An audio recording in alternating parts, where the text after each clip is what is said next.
Ano eh? Ano rin tingnan ko? Ay, no. Sira ulo talaga to eh.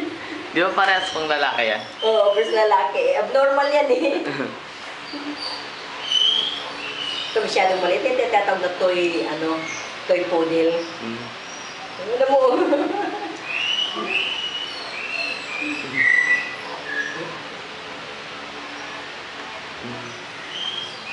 Poodle, ayaw niya poodle?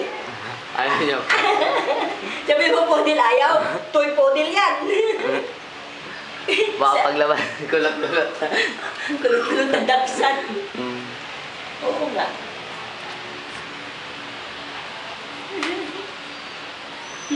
So,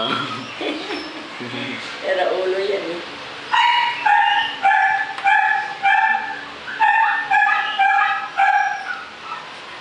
Patong na naman siya. Hoy! Mga ngamoy lang yan siya, no? Sinatado ka.